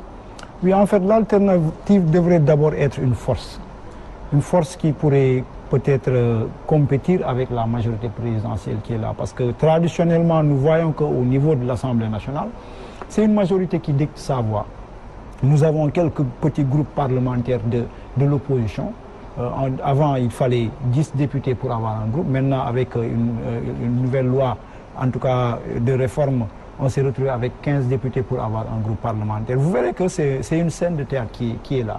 Mais fondamentalement, qu'il y ait des groupes parlementaires, qu'il y ait en tout cas de petites coalitions, de petits groupes représentés au niveau de l'Assemblée nationale, ça ne change rien. Il y avait un enjeu fondamental et c'est là où historiquement les acteurs, en tout cas ceux de l'opposition, ont raté le coche. Parce que nous sommes conscients que malgré cette diversité de listes, le pouvoir en place reprend la majorité à l'Assemblée nationale. Mais qu'est-ce qu'ils vont pouvoir changer réellement? Rien ne va changer. Rien ne va changer. Donc comment est-ce qu'ils, sur quel levier ils vont s'appuyer pour effectivement mettre en œuvre leur programme? Ils ont des programmes et vous verrez que tous les programmes seront les mêmes. Les gens nous parleront de réformes, certains se baseront sur les conclusions des assises nationales, d'autres nous parleront de politique de santé, encore que sera difficile de mettre en œuvre des politiques de santé au niveau de l'Assemblée nationale. Moi, je pense que les politiques de santé ou bien les autres politiques déclinées par certaines coalitions, c'est des programmes présidentiels. Mais au niveau de l'Assemblée nationale, moi, je pense que ces acteurs doivent comprendre les attentes des populations. Les populations ont des problématiques, en tout cas, qu'elles partagent avec ces acteurs, mais qu'elles ont vécu sous le règne des Wade. Parce que vous êtes contradictoire. Vous êtes contradictoire quand vous dénoncez 49 listes qui sont là et que vous recommandiez à ce que moi je dépose la 50e liste. Oui, parlez de programme. Non, en fait, quand on parle de programme, de toutes les manières, il a proposé que je me débrouille pour avoir une liste. Je rappelle tout simplement que nous, on a essayé d'épargner aux Sénégalais ce problème en appelant toute l'opposition à une liste commune. On a fait cette sortie le 1er février 2017. N'est-ce pas? On a fait cette sortie. Mais chemin faisant, on a analysé sur la base d'actes qui ont été posés que nous n'allons pas arriver à cette liste unique parce qu'il y avait des préalables qui étaient sautés. En fait, on parlait de programme. La COS M23, dans sa sortie d'hier par communiqué, a donné rendez-vous à l'opinion nationale et internationale pour faire part de son document d'orientation parlementaire pour cette 13e législature, pour son information. Nous sommes là depuis 2012 à travailler. J'étais avec Zahra Yantiam. Quand cette dernière, je ne sais pas si vous êtes allé prendre vos informations, quand on l'a rencontré au Café de Rome avec le groupe de la COS M23, on nous a demandé de nous taire, d'arrêter de dénoncer et d'accepter d'être utilisés comme tout le monde accepte de le faire. Nous avons notre dignité. Nous avons dit non, nous n'acceptons pas d'être utilisés comme tout le monde le fait. Si le président pose des actes forts, on applaudit, on encourage. S'il pose des actes qui sont aux antipodes de ses promesses de campagne, on dénonce. Et depuis 5 ans, dignement, on assume cette position. Alors, ce n'est pas un monsieur Ndiaye qui vient, je ne sais d'où, pour venir focaliser son départ. Profiter de cette situation pour donner des propositions. Nous sommes dans un débat politique, il faut en profiter pour servir les populations. Voilà. Non, vous focalisez sur nous, parce que nous, ce travail-là, nous en sommes habitués depuis très longtemps. Je voudrais simplement ajouter une chose. Je dis que c'est dangereux de porter des noms comme ça, des noms fantômes, et de venir, on n'a même pas le courage d'aller se présenter aux élections pour dire. Et alors qu'on est tout le temps entre les radios à insulter les gens, à dire des... Nous allons avancer. Nous allons avancer. Vous êtes en train de dire que l'État vous a demandé de vous taire. Monsieur Ndiaye, s'il vous plaît. Mais Monsieur vous vous avez parlé tout à l'heure. Vous avez parlé tout à l'heure du document d'orientation. Vous perdez votre temps. Vous n'allez pas. Vous allez parler tout à l'heure. Après un sondage, je me rends compte que vraiment il est trop bas pour. Merci beaucoup. Vous avez parlé tout à l'heure de documents d'orientation parlementaire que vous allez publier. Dites-nous. Pour la 13e législature, il faut préciser. Pour cette 13e législature, dites-nous le profil idéal d'un député proche de son peuple. Donc on pourrait retrouver cela dans ce document que vous allez fournir. Mais bien sûr. Dites-nous, quelle est votre vision du député proche de son peuple? Le député proche de son peuple, c'est d'abord le député qui est élu par le peuple. Nous voyons que dans la tradition électorale sénégalaise, dans le code, la problématique de la liste nationale pose, en tout cas, fait défaut par rapport aux députés que nous attendons d'avoir. Parce que le député que nous sommes en train de voir au niveau en tout cas de toutes ces législatures, c'est un député qui est à la solde effectivement du pouvoir exécutif. Parce que tout simplement, c'est un député qui est redevable au secrétaire général de son parti. C'est un député qui est redevable, en tout cas, au président de la République, qui, par exemple, soit c'est lui qui donne les moyens de campagne, ou bien c'est parce que c'est lui qui rédige effectivement une liste nationale et qui donne des... Est-ce que les députés de l'opposition sont là pour le peuple? Non, en fait, vous parlez de l'idéal, le député lui-même. Je dis que le député idéal, c'est le député qui, par compétition, est élu au niveau de son département par les populations. Ça, c'est un profil. Après l'élection. En tout cas, des caractéristiques du député que la COS M23 attend. C'est le député qui est élu par le peuple, mais non pas du député qui est élu par défaut parce que tout simplement imposé par un secrétaire général de parti ou bien imposé par le président de la République dans ses prérogatives de rédiger une liste. Ça, c'est d'un. Deux, sur la législature, en tout cas durant cette législature qu'on a vécue, sur 145 lois qui ont été votées, on a constaté qu'une seule proposition de loi qui a été faite. Et ça a été une vilaine proposition de loi, ça a été un recul démocratique. C'est cette proposition qui ramenait à 15 le nombre de députés pour avoir un groupe parlementaire, alors qu'on en avait 10 et que c'était un acquis avec le président Abdoulaye Wade. Pour vous dire qu'effectivement, au niveau de cette législature, nous avons constaté qu'effectivement, toutes les orientations partent de l'exécutif. C'est des projets de loi qui sont soumis à l'attention des députés et que, étant donné que nous avons une majorité parlementaire, c'est toujours, en tout cas, cette majorité mécanique-là qui décide effectivement des résultats qu'on voit. C'est-à-dire que c'est des lois qui passent. On prend l'exemple effectivement de l'acte 3 de la décentralisation qui a été bâclé en une demi-journée. Pour 96, on avait eu plus de 400 amendements. N'est-ce pas? On avait eu plus de 400 amendements. On a fait 7 mois à épiloguer effectivement sur l'acte 3 de la décentralisation. Mais pour celle de 2014, on a vu que ça a été bâclé en une demi-journée parce qu'il y a une majorité mécanique qui est là, qui décide de tout, sans pour autant effectivement faire usage de cette prérogative de représentant du peuple pour pouvoir exercer au nom du peuple, pour pouvoir en tout cas qu'elle continue à vivre sous le règne de Macky. Et ça s'articule autour de quelques petites problématiques. Il s'agit des questions de justice. La séparation des pouvoirs est une opportunité qui devait être saisie au niveau de cette législature. Qui parle de problèmes de gouvernance, quand le procureur a des problèmes pour s'autosaisir ou bien qu'il soit renvoyé en pleine audience par l'autorité du président de la République. C'est des problématiques qui sont là. Il y a d'autres questions sur lesquelles, en tout cas, on devait focaliser effectivement notre démarche. Il s'agissait peut-être de 10, 15 réformes profondes pour changer le visage effectivement politique du Sénégal, le visage démocratique. C'est là où on attendait effectivement ces acteurs politiques. Étant donné que le pouvoir en place a en tout cas fait état de ses limites, le président Macky Sall nous avait promis la rupture par rapport à certaines pratiques. Malheureusement, nous sommes en train de voir le retour de ces mêmes pratiques. On avait espéré que cette opposition allait être assez intelligente, effectivement, pour taire les querelles de polichinelles et tout, les querelles de borne-fontaine, pour se voir à l'essentiel. Quand on dit que l'essentiel c'est le Sénégal, c'est de prendre une orientation, mais tout en respectant un minimum quand même de normes. Si on prend l'exemple de la grande coalition Manko Taxawu Sénégal. Mais en fait, qu'est-ce qui régissait ce compagnonnage? C'est un cadre hybride qui est là, qui était désorganisé. Vous voyez quelqu'un... Mais la COS M23 faisait partie de cette coalition. Oui, quand c'était une coalition de lutte pour porter en tout cas des problématiques bien définies. La COS M23 a été la première à demander à ce que cette coalition soit transformée en coalition politique pour effectivement créer des réformes. On était partant. Mais encore aussi, on a été les premiers à dire que cette opposition ne réussira jamais à avoir une liste unique parce que tout simplement, il y avait des préalables qui étaient en tout cas mis sous le boisseau. C'est-à-dire que pour aller ensemble, il faut que les gens discutent du comment aller ensemble. Il faut que des objectifs soient déclinés. Il faut que, en tout cas, beaucoup de principes soient déclinés. Mais on a vu un manco Taxawu Sénégal, coalition politique qui accueille des gens qui, après avoir qui ne sont pas entendus sur le nombre de députés accordés par le président de la République. Ils sont reçus par le camp. En même temps qu'ils sont reçus par le pouvoir, en même temps ils déclarent vouloir venir à Manko, ils sont en train de négocier. Mais on ne sait pas, en fait on ne s'est plus retrouvé dans ce que Manko voulait. On veut un programme de réforme qui puisse regrouper les forces que nous étions pour en tout cas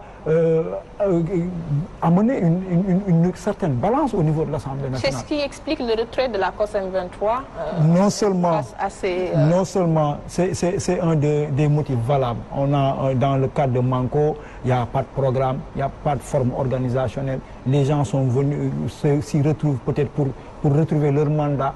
D'autres sont venus pour soutenir leurs enfants, d'autres sont... On ne sait pas, c'est le tohu-bohu, ça ressemblait à rien du tout. On ne peut pas entrer dans un cadre où rien n'est défini au préalable. Nous, notre problématique, c'est vrai que les gens veulent être élus et tout ça, sur le plan social, ça peut avoir des avantages, c'est très relatif aux yeux de la COS M23, qui est là depuis août 2012 à porter ce combat de réforme, qui a accompagné le parcours politique, en tout cas tout ce qui a été fait depuis 2012, on l'a vécu, on a pris part avec responsabilité à beaucoup d'épisodes de notre démocratie. Donc on ne se laissera pas emballer pour des postes ou bien par un suivisme. Nous étions dans ce cadre-là pour dire notre avis, pour être en tout cas concepteur d'un programme de réforme pour répondre aux problématiques de séparation de pouvoir, aux problématiques de bonne gouvernance, pour effectivement offrir des solutions par rapport à toutes ces problématiques que les populations sont en train de vivre sous le régime de Macky Sall, qui étaient dénoncées, en tout cas qui sont dénoncées par tous ces acteurs, mais en fin de compte, on a vu qu'il a été mis en avant des préoccupations crypto-personnelles. Donc la COS M23 n'a pas voulu accepter de se faire emballer dans une dynamique qui ne se donne pas d'orientation, qui n'est pas organisée, où rien n'est défini, il n'y a pas de programme clairement dit. Donc c'était un peu difficile. On a pris la responsabilité, en tout cas en ce qui concerne Manko. Et pour les autres organisations, on ne nous a pas invités à intégrer, et puis on s'est retenu quand même de demander à intégrer quelques organisations. On ne vous a pas invité, c'est pourquoi? Oui, quand on ne nous invite pas quelque part, on n'y va pas. Au niveau de Manko, il n'y avait pas l'opportunité de dire son avis, de travailler pour un programme. On n'accepte pas d'intégrer un cadre où, en tout cas, c'est un cadre où c'est les tenants du pouvoir de l'opposition qui décident. Ils se sont levés un beau jour pour dire que nous avons transformé. En tout cas, le groupe Manko en force électorale, on était d'accord. Si, par exemple, en amont, les gens avaient discuté sur ça.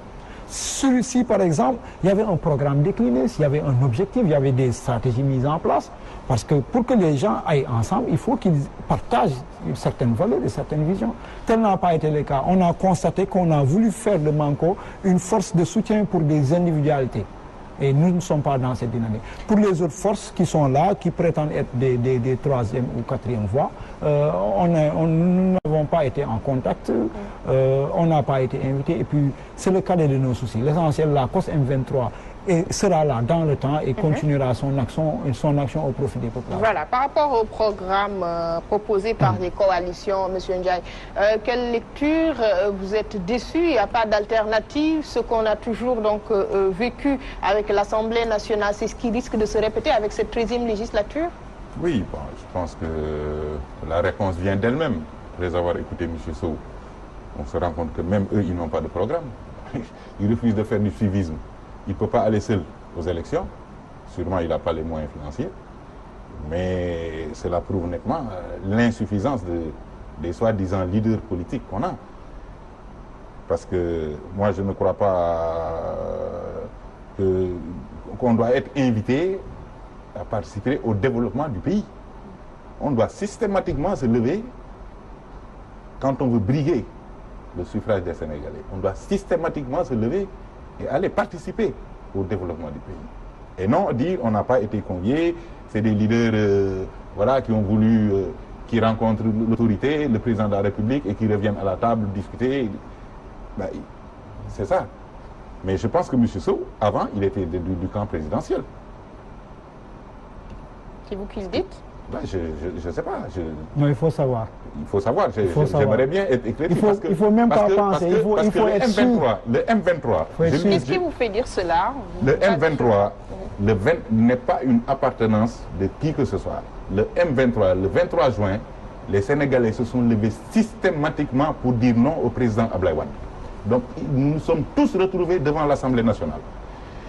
Ben, des gens plus osés ont pris le nom pour porter ça. Donc vous manquez de courage. Non, attendez, j'arrive. Vous n'avez pas osé. Moi, je suis pas comme vous. Vous faites dans la politique politicienne. Moi, je vous ai dit, je suis un environnementaliste. Laissez-moi développer. Je suis un Sénégalais. Laissez-moi développer et on va... Non, je ne vous laisserai pas faire dans l'affirmation gratuite, mon cher. Je ne fais pas dans l'affirmation. Non, vous faites dans l'affirmation gratuite. Monsieur, vous allez répondre après, s'il vous plaît. En quoi disant? Vous dites que je fais de la politique politicienne. Sur quelle base? J'ai d'abord dit, est-ce que vous ne faisiez pas partie du camp présidentiel? Non, il faut avoir la certitude de vos propos. Parce que vous étiez avec Zahra Cham, et alors, qui est ministre conseiller aujourd'hui. Voilà, il ne faut pas couper, il faut l'écouter. Voilà, vous allez donc, poursuivre, après il va vous répondre. Voilà, donc je disais que c'est pour ça qu'au départ j'ai dit, les politiciens ils sont tous pareils. C'est des intérêts. Soit c'est pour un poste qu'ils se battent, soit c'est pour l'argent. Ça c'est clair. Il y a deux choses en politique au Sénégal. Tu cherches l'argent pour te construire des immeubles, prendre de belles femmes. C'est ce que vous avez dit tout à l'heure. Oui, vous l'aviez dit. ça, Mais bon, toujours par rapport au programme. Maintenant, par rapport au programme, ils n'ont pas de programme. Je n'ai pas vu de programme. Personne n'a présenté de programme. Ce qu'ils disent, ils sont là à contester. Moi, je conteste mieux que ce que j'ai à dire au président Macky Sall. Je n'ai pas besoin que M. Sow ou Khalifa Sall ou quelqu'un d'autre ou Omar Sarr le fasse à ma place. Chacun saura dire au moment opportun, parce que c'est à travers les urnes qu'on parle. Il faut arrêter ce discours. C'est à la limite mesquin. Nous avons nos cartes. Le jour du vote, chacun choisira selon. Si vous êtes content, vous choisirez. Si vous n'êtes pas content, vous choisirez. Il n'y a que deux camps en réalité. Et pour deux camps, on n'a pas besoin de 49 listes. Quand on a 49 listes, c'est parce qu'il n'y a pas de programme. Vous suivez le discours. Qu'est-ce qu'ils disent? Qu'est-ce que vous avez retenu? Ce que j'ai retenu, c'est que ce que je retiens, c'est que chacun veut un nombre, le maximum de députés. Et ils se donnent des coups bas, ils se donnent des coups de couteau. Et donc, le résultat est là. Je dis encore une fois, c'est le Sénégalais lambda qui en pâtit. Si je prends COS 20 quoi? C'est la COS M23. COS M23. Commission stratégique du mouvement 23. Oui, mais commission stratégique du mouvement M23 et qui n'est pas d'accord avec le M23 originel. Parce qu'il y avait un M23 originel. Il ne faut pas revenir sur des questions. Non, je vais être édifié parce que quand même, on est en discussion politique. Ce n'est pas le sujet qu'on est en train d'évoquer. Je voudrais juste savoir. Parce que, non. Ce n'est pas le sujet qu'on est en train d'évoquer. Oui, d'accord, mais quand même, pour mieux orienter mon débat, il faut que je puisse quand même savoir. De manière brève. Oui, savoir si M. Sow. Nous ne sommes pas là pour parler de M. Sow. Mais il faut qu'on en parle. Nous sommes là pour parler des programmes, de la proposition, donc les propositions des coalitions. Moi, j'ai déjà répondu à cette question. Il n'y a pas de proposition, il n'y a pas de programme. Alors, nous allons avancer. Maintenant, ce qui est dangereux, oui, mais nous c'est de porter la voix des Sénégalais et de ne pas avoir de programme, de ne pas avoir les moyens de sa politique. Parce que s'il avait les moyens de sa politique, il aurait déposé sa liste. Il ne se serait pas fait inviter quand même. Une cinquantième de liste, courageux. Voilà. Est-ce que la COS M23 est un mouvement électoral ou bien? Est-ce que non, en fait, je ne sais pas. Il n'y a pas des aspirations électorales. Vous n'avez pas d'aspirations électorales. Permettez-moi de rappeler un peu à oui, mon mais ami, de manière brève, très brève, parce que quand il a l'opportunité, quand on a l'opportunité de servir l'opinion, il faut en profiter. il ne sert à rien qu'il se focalise sur ma personne. Peut-être que je l'impressionne. Je ne sais pas quel est son problème pour qu'il se focalise. Saisissez cette opportunité de servir effectivement l'opinion par des propos